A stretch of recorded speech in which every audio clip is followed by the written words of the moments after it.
In the late 19th century, Dorothea Dix was a tireless advocate for the care and education of people with disabilities, known far and wide for her good works. So much so that Elwyn's founders called upon her to help them secure the land that we still use today at our headquarters in Media, Pennsylvania.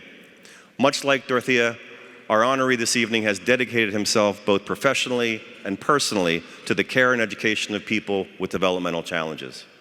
We are honored to celebrate Jay Culotta for the amazing work he has done, not just at Elwyn, but across so many deserving organizations, including the Special Olympics of Pennsylvania and the Leukemia Lymphoma Society, both of which are here with us this evening. In 1997, Jay joined Wawa, the beloved 1,000-plus store chain with over 35,000 employees, and would eventually retire as Wawa's treasurer in 2023. Chris Geisens, Wawa's chief executive, says of Jay, "As treasurer for Wawa, Jay shepherded the financial condition and balance sheet of the company on a course it's never taken, with a strong, solid position to support Wawa's growth. This would never have been possible without his leadership. And Jay has an amazingly big heart that drives him to care for everyone around him, not just those immediately around him, but entire communities and organizations that extend well beyond anything in his personal purview." Jay was also the initial president and chairman of the board of the Wawa Foundation from its inception in 2014 until his recent retirement. In the last decade, Wawa and the Wawa Foundation have contributed more than $160 million to local communities, serving and supporting more than 6,000 nonprofit partners doing amazing work to build stronger communities, including a $250,000 grant for Elwyn Student Transition Center as part of our 175-year anniversary campaign.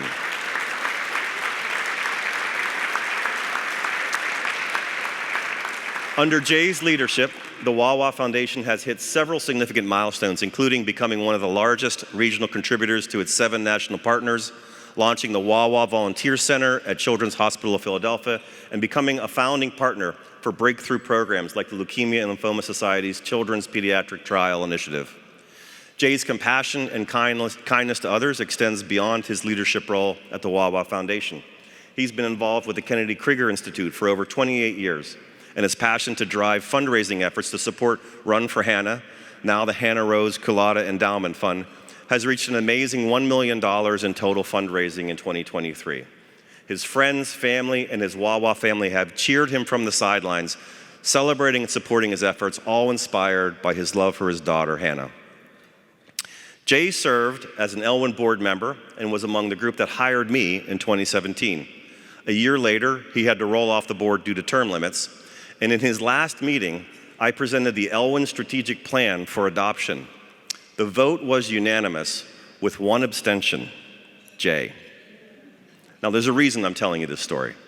In describing Jay, his boss, Chris, talks about Jay's due diligence and attention to detail. You see, he wasn't convinced that Elwyn was in a position to pursue such an aggressive plan, and now in hindsight, I too wish I had been so observant. But Jay stayed connected with Elwyn, and years later, after we had turned things around, Jay's endorsement came easily, and is one of the reasons we have earned the support of the Wawa Foundation and had such early success in our fundraising efforts. A couple of other important observations before I close. Jay is many things: a treasurer, an executive, a philanthropist, a board member, a drummer, an LSU alumnus, among other important roles, but none more so than husband and father. His commitment and love for his family is, well, unsurprising. Thank you, Cindy, for supporting Jay both tonight and throughout his career. As a father myself, I was impressed to learn that Jay owns one of the best t-shirts ever. It says, "Ask your mother." And of his children, Cindy relayed a sentiment that I will do my best to get right. Jay has 2 children, both of whom are exceptional in somewhat opposite but equally amazing ways. He is proud of both Hannah and Dr. Brooks Culotta, and thank you both for joining us in person this evening. Hannah, I hope to see you on the dance floor. Jay, all of your friends and family should be very proud of you tonight. So finally, many of you know that Jay is a music lover. He and his family own a home in New Orleans, and although no one is admitting it, this year's ball date was suspiciously not in conflict with the New Orleans Jazz Fest. Jay's coworkers told me he often used music lyrics in meetings to make a point or to inspire. Knowing that Jay and I have some overlapping tastes, I thought, what a great idea. Easier said than done. There is not one single passage of the Rolling Stones lyrics that are appropriate for an event like this. Trust me, I looked.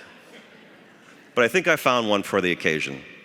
So to close out, I'd like to channel Peter Frampton on behalf of Jay Culotta to inspire us all.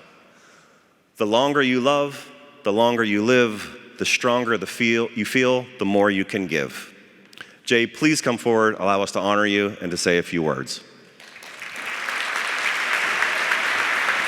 What I'd like to do, first of all, is thank you very much, Chuck, and everybody here. I'm so humbled to be honored tonight, but I'm here only as a result of many individuals, volunteers, and organizations supporting and encouraging my partnership and involvement with Elwyn throughout the years. As I've thought about this great honor, I reflected back on my youth, nearly 7 decades ago. It's hard to believe I'm that old. And being raised by parents of meager means, little did I ever envision that I would be able to make a difference in anyone's life. But all that changed when I was thrust into an unintentional journey just over 28 years ago, when our daughter Hannah was born with Down syndrome. Okay, that's the hard part. I'm good now. Hannah helped open our eyes and hearts to a whole new world of helping others. She inspired us to think beyond ourselves and our small world, to be more involved in the community by using our time, talents, and treasure to help others. She taught us that we can make a huge difference in the lives of individuals and their families, not by doing big things, but simply by getting into the game, no matter how small a part you play.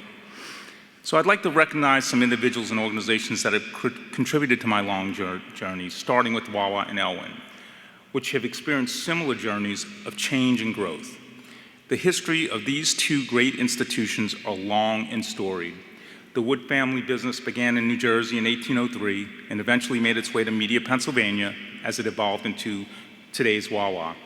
And Elwyn was founded in 1852 when James Richards arrived in Philadelphia to open a classroom for children with intellectual disabilities, the first of its kind. Shortly thereafter, Elwyn too made its way to Media, Pennsylvania, and is located just a few miles from Wawa's corporate headquarters. So the geographic location is not the only thing that these two incredible organizations have in common. Both have strong cultures of servant leadership that have endured and withstood the test of time because of their commitment to staying true to their founding values while continuing to change to meet the needs of their consumers and their communities. Both Wawa and Elwyn continue to be a reflection of their heritage and founding vision to serve and fulfill lives. Now, during my 25-year career at Wawa, I was thrilled to be part of an organization that was such an incredible influence on me, an organization that shaped and really helped shape my personal values of doing the right thing and valuing people, both at the heart of Wawa and the Wawa Foundation's long and continuing support for Elwyn. It was during my time at Wawa in 2007 that I was introduced to another wonderful organization, Elwyn, whose board I served on, as Chuck mentioned, for 12 years, until 2018.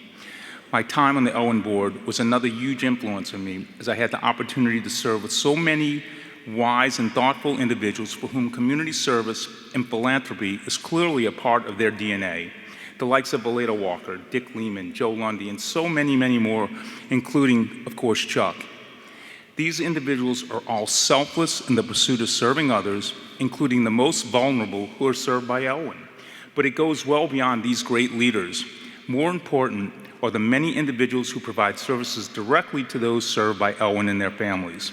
Their dedication to providing the best care and education to our consumers is the most important part of delivering Elwyn's mission. You are the true heroes to those you serve, and you're certainly my heroes. Lastly, but certainly not least, my biggest inspiration is my family, especially my wife, Cindy. Another tough one. Who gave me the incredible opportunity to get involved, and really my entire family. So my family is truly the force that has inspired and powered my journey. They've made it possible to say the sky's the limit and to go the distance needed to make a difference. Now I'd like to say a brief word about the focus of tonight's mission range, which I hope you will support. The new 12,500 square foot transition center will be an incredible addition to the Elwyn campus. The facility will be used to support individuals with disabilities as they transition into adulthood. The facility will allow Elwyn to simulate actual jobs and provide the life skills instruction they so desperately need, skills that are so important in helping our students who depend on our generosity to reach their full potential and function as independently as possible in family, school, and community life. So in closing, I'd like to say while I'm standing here as an honoree, I am just a symbol of the combined and collective achievements of a host of incredible people I am humbled to call family, friends, colleagues, heroes, and fellow servant leaders. So thank you.